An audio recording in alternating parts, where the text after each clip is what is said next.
Hello, hi there. Welcome to Guiding Voice podcast series, The Guiding Voice for a Better Future. This podcast is to help students and young professionals to shape their careers. Dear listeners, in every episode, we interact with industry experts or academicians or global leaders or coaches to drive some insightful conversations that will help our audience learn great things. Also, we share an interesting trivia or a fun fact about the IT world towards the end of every episode. Thank you for tuning in. This is Naveen and I'm with my co-host Sudhakar. So today we are going to discuss an interesting topic around how environmental friendly compliances like reduction of carbon footprint are driving the business decisions. And we are pleased to welcome Milan to our show.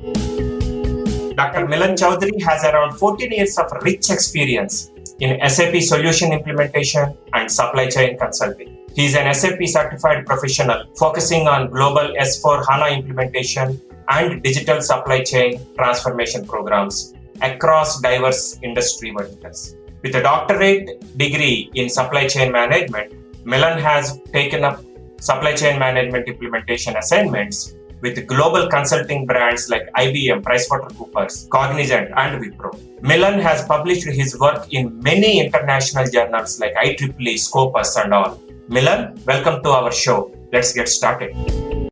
Hey, hi Naveen, hi Sudhakar. Thanks for giving me a chance to speak on this platform. So Milan, can we briefly talk about the logistics and transportation aspect, which is part of the larger supply chain management module?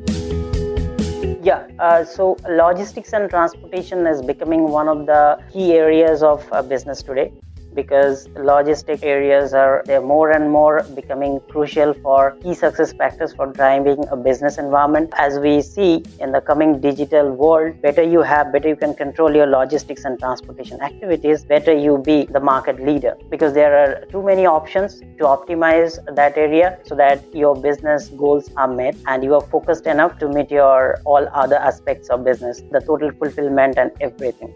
So going forward, I'll definitely agree that logistics and transportation management activities are going to be one of the key factors for many verticals like manufacturing, supply chain, and transportation, mining, and many other areas. That's great, Milan. Can we talk a bit about carbon footprint and its impact on businesses today? Primarily for the businesses which are having their footprint in different countries, because each country is being driven by its own governance, risk and compliance. Yeah, as we all know that sustainability and mitigation of carbon footprint has become a matter of strategic choice for all organizations today. And as business is expanding beyond multiple geographies, it's often facing different laws and restrictions to comply on carbon emissions. And now the reinforcement of global climate agreements like, say, Paris Agreement at local level often becomes compulsion for multinationals operating at local level to optimize their greenhouse emissions. Besides, lowering of carbon footprint is often associated with a positive impact on a firm's brand and reputation. So, as we know, like many developed nations have already introduced stringent emission policies like cap and trade system and carbon tax system, which has been directly either penalizing, incentivizing a company's carbon performance. Low carbon emission initiatives, for example, switching to energy efficient assets, installing solar panels, or say setting up a green disposal system, they are often linked with high capital expenditures. However, some operational optimizations too may have a significant contribution on carbon footprint mitigation with much lesser cost. One such operational optimization can be implemented in existing supply chain inbound logistics, which is known as a milk run, and as logistics is commonly adopted by automobile, dairy, beverage, and many other industries. Now, there are so many areas like logistics and transportation activities which are capable of emitting up to 4 times of greenhouse emissions of a company's normal emission. Now, better planning and collaboration with carriers can really make a significant difference on company's overall carbon performance, and that is one of the way in which a business can really be carbon compliant, and also at the same time they may save a lot of cost, which can really impact and help in their sustaining and in the long run. Milan, I think transportation planning is going to be the key in terms of driving cost efficiencies and optimization. So how can cloud-based career collaboration can help in this regard? Yeah, that's a very good question. As we all know that often the transportation activities emit as many as 4 times of total emissions of particular businesses activities. So it becomes very crucial so that the transportation activities are actually planned properly and then optimized so that carbon emissions are actually being controlled. Now, how can we do that? The question is, what all the ways we can do that? One of the best ways to do that is to collaborate with your partners. Mostly I'm talking about the suppliers and your careers who actually transport your goods or say services from one place to another. Now, if this collaboration happens to be on a very low cost and very efficient, then definitely carbon compliance and cost can be achieved. How can we do that? Definitely the information technology can help us a lot in here. We know in the coming days, information technology is actually revolutionized in many ways. One of the way we know is called a cloud computing. The cloud computing is kind of a emerging technology or concept in information tech and communication technology, where network of remote computers hosted on internet are used to store, manage and process data. Why cloud is so popular? Since it has actually introduced in August 2006, since then it has become so much popular because cloud services are perceived as software as a service or SaaS service because they are most cost effective and they can be used pay per use basis, and they are also built on per hour, per minute or per second basis. So infrastructure cost for cloud is minimum, and also operating expenses model of cloud is also minimum, which is why you can get a world-class cloud service with a very, very low cost, which is impossible if you talk about a capital investment in your IT infrastructure. So for cloud, all those things are not needed. So which is why cloud is becoming relevant day by day in supply chain management and transportation planning area, so that even the smallest carriers and suppliers, they can afford cloud. Say for example, a smartphone based application which can be used through cloud in a simple internet connection, which we all have in our smartphones, and then they can also be connected with their respective manufacturers or producers. I'm talking about carriers. They can be connected and they can share and collaborate information through cloud. So I think cloud is really going to make these areas. I don't think much work has happened here, but definitely going forward we'll be seeing a lot more development in this area. So, Milan, we discussed about calculating the effective and optimal route while planning the logistics and while dealing with the vendor partners and all. So, what are other areas in addition to calculating the effective and optimal route? If we talk about the optimal route calculation, it has been a very primitive theory in supply chain management, because since long back there are many optimization algorithms have been developed. One of such algorithm is known as Clark-Wright algorithm, which talks about the minimization of travel distance calculation.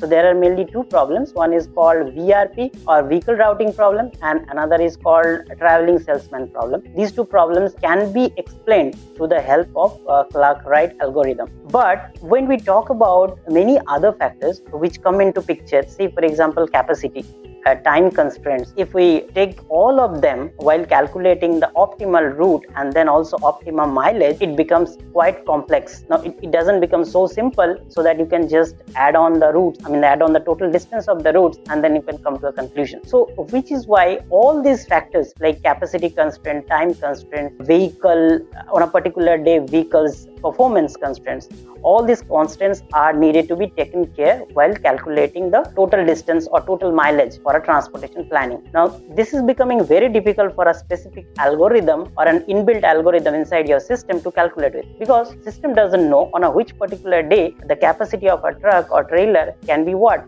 Because of due to some unavoidable circumstances, the capacity may reduce, the temperature conditions may change, the truck or trailer may have met with some accident also. So all those factors cannot be calculated merely by an algorithm. Now then what is the solution? Then definitely these factors can only be covered if we have an efficient collaboration platform through cloud with our suppliers and vendors, or say carriers, who can provide the information right when we need that. Say for example, a truck or trailer met with an accident and a GPS tracking or GIS tracking is enabled for them, and that information can be shared with a simple internet connectivity and smartphone application, and then that can be transmitted over cloud, so that that information immediately reaches to the transportation planner who is actually planning the route for that particular day. Now, for after 9 a.m., if that information reaches to the planner, there will be no help.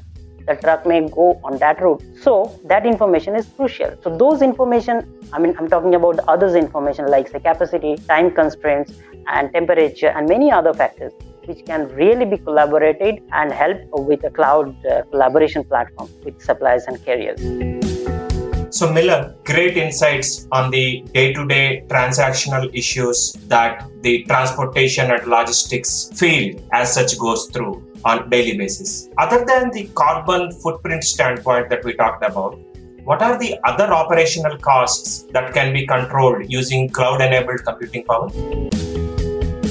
There are many actually. See, for example, as I said, that in each and every IT department is not capable of having huge infrastructure and services for them because they are costly. So if we can really take the help of cloud, our computing power of a particular organization can go to the up to infinite level.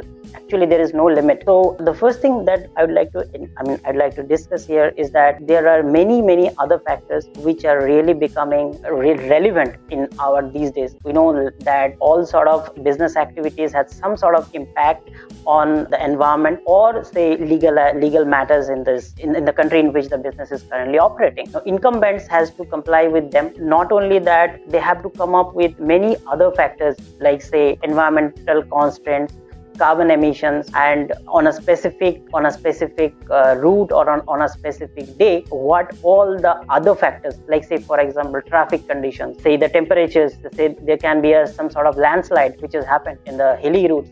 So all those informations which are never possible to cater and process and then accommodate and feed into our typical legacy systems can be done through cloud within a twinkle of an eye, and that information can be processed, shared across all the cloud nodes or points which are there for processing them.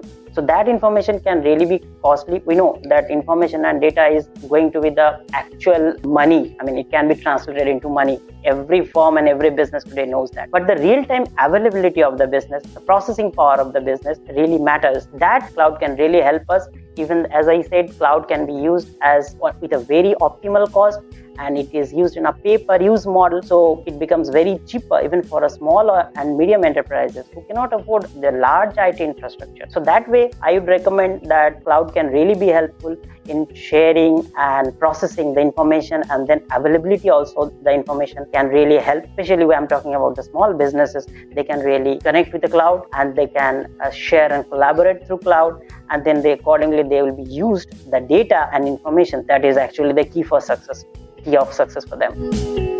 That is really good because that actually helps the businesses to take right decisions with the information at the right time.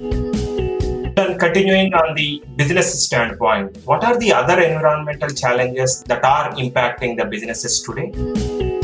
There are many, of course, as we know that the situation, the entire environment or the ecosystem of Earth is changing and evolving. Because if we talk about the last 3 industrial revolutions, in those revolutions we have a hell lot of carbon emissions happened. And we know that what all the impact has happened, the temperature of Earth has increased. It is causing a major impact in our all South Pole and North Pole glaciers, which are melting very fast. And then there are low areas which are flooding. There are areas where completely the environmental aspects are really becoming difficult. Say, for example, if you have a data center on Chennai and Chennai immediately gets flooded, then what is your redundant path? How you are going to survive your business? Because if your data center goes off, then you are almost finished. You are done. You're gone. So if you talk about all these uncertainties, environmental uncertainties I'm talking about, and also there are legislative uncertainties also. So based on that, say for example, a government on a particular country may go haywire, and then it may change its laws and regulations and rules, which was not like that earlier, can really impact your business as well. So the key to the success of business in this changing and evolving environment, which is not actually going very good direction, is that you need to have a good backup of all your resources, especially I'm talking about data resources, which they used to store it in a large IT infrastructure service, which you cannot afford now. You have to reduce the chances of your business going down. Somehow you have to manage that. So even if you talk about that uncertainty, cloud can really help us to fight that, because we know cloud don't have a specific data center. There are many more data centers which are throughout has been dispersed across the globe, and they are working on a 24/7 basis.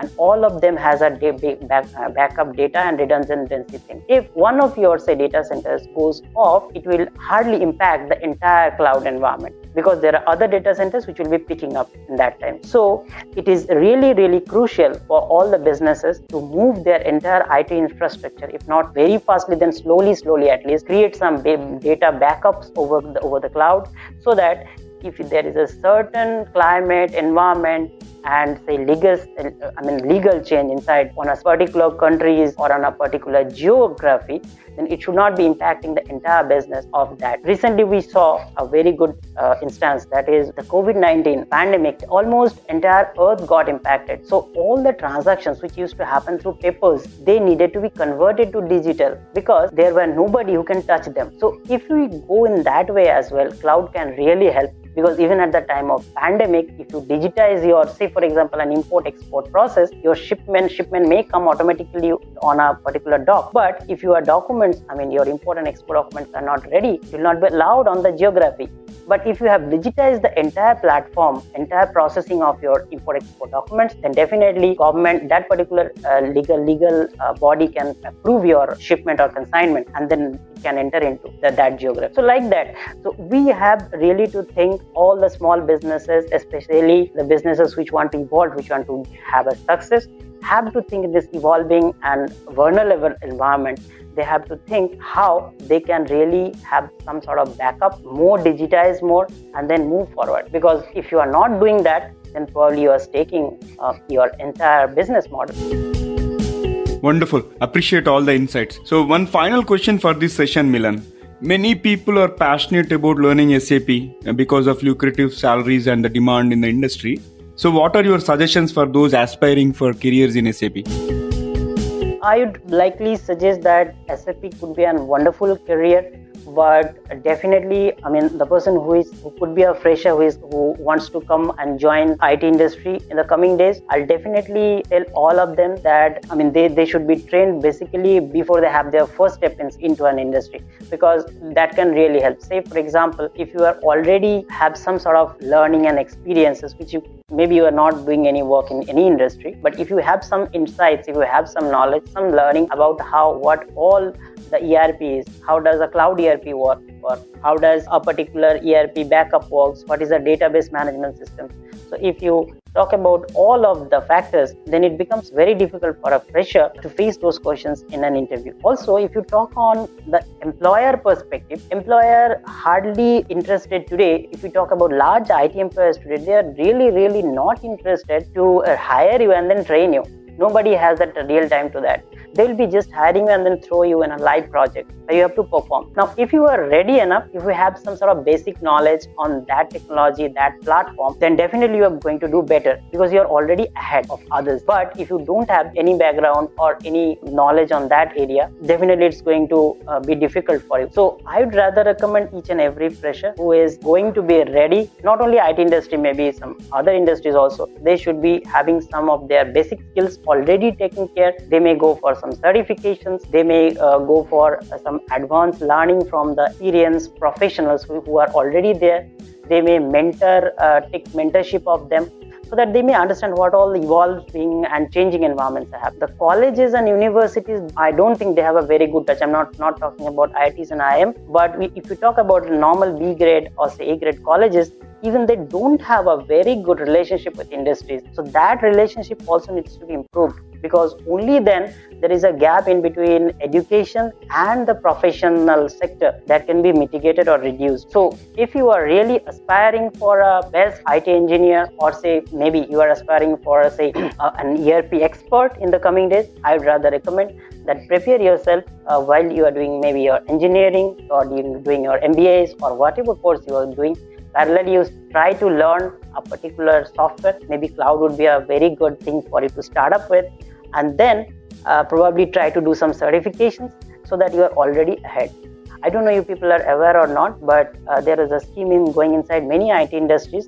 They are hiring people on double packages or double CTCs. They are hiring people, freshers actually, who has already acquired some digital skills. So that is the good thing. Like if you are already trained and already you have some certifications, digital certifications you have, then you can tell your prospective employer that you don't need to train me. I know already this technology. So I can, from the very beginning, from day one, I can start and I can perform. That is very, very much recommended for each and every fresher who has aspirations to become successful in any sector today.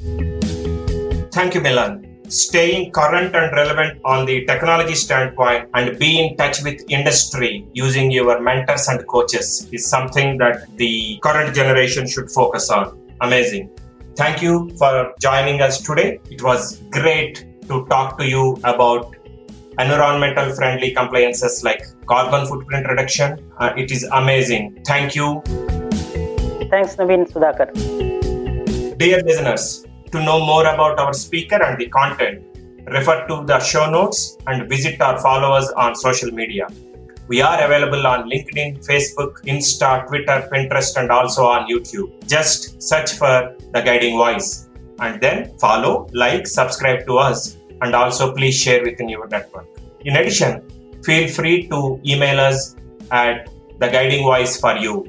That is THEGUIDING VOICE 4 as a digit, U as a letter at gmail.com, or WhatsApp us on India number 9494587187, and we will be happy to collaborate with you. So Sudhakar, can you talk about the exciting opportunity for our audience to get featured in this show? Sure, Naveen. So guys, of late we have been receiving a lot of career guidance related questions from our regular listeners through all channels like YouTube, LinkedIn, WhatsApp, and email. And we are responding to them one-on-one. Now, we are pleased to open up a new mode of interacting with you all while providing a chance to broadcast yourself. If you have any questions related to education, career guidance, or a specific IT function, just send your voice message through speakpipe.com/theguidingvoice.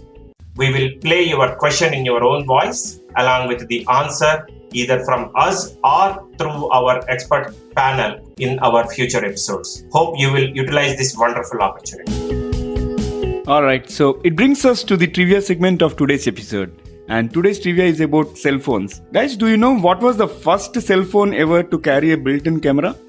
Most of you might be thinking it might be Nokia, but the answer is Kyocera VP210 is the first ever cell phone to carry a built-in camera. Interesting, isn't it? Thank you for listening. There is more in store, folks. So stay tuned and have a wonderful time. Take care. Be safe. Until next time. Bye-bye.